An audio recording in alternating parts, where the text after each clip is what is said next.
In this lesson, we're going to discuss how modules work as namespaces. And a namespace is just another way to define a scope. When an object is defined within a namespace, it's like defining it within a function. Any definition inside a namespace is considered local to that namespace. So I could have a variable named x, for example, in the main program, and then have a variable named x in a namespace. And as long as I reference the x with the namespace, then the two names don't conflict. Let me demonstrate what I'm talking about. We're going to call this program namespace.py. In the past few lessons, we've been working with the Newton module in importing our functions like so, either with import star or importing a specific function or list of functions. Another way to import from a module, and a way we've used with other modules before, is to just say import Newton. When we do that with our own modules, we have to be careful. For example, watch this simple example. All right, notice it says the name square root is not defined, even though we know square root is imported from Newton. What I have to do is, to use square root, I have to qualify the name by naming the module first. That module then becomes the namespace for the square root function.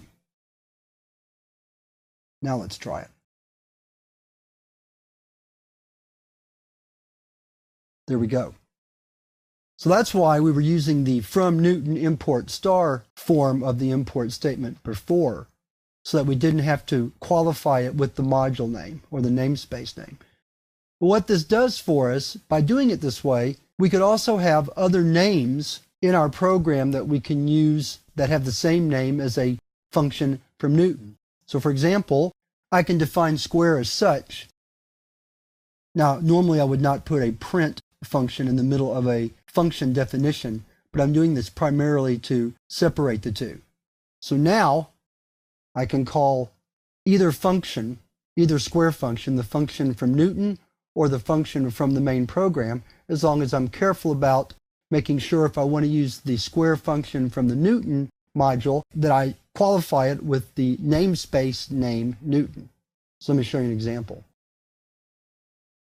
We'll say square from Newton.py, and then we'll say square from main program, and then print square num, and we should see the difference. Let's save and run the program.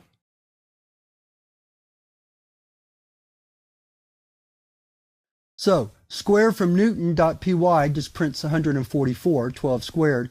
Then square from main program, first it prints the line not from the Newton module, and then it prints 144. So hopefully this helps explain a little bit about how modules work as namespaces. Those of you who are familiar with other languages such as Java and C++ and C# probably are already familiar with how namespaces work. We haven't really covered them in this course, and namespaces aren't used in Python the same way they are in other languages. But here is a very clear example of how we can have two functions with the same name, but call them without a conflict by using a namespace name, or what we'll call the fully qualified name for the function. That's what we have right here. Newton.square is the fully qualified name for the square function that comes from the Newton module. So that wraps up this little lesson on modules as namespaces, and now we're ready to move on to the exercise for this chapter.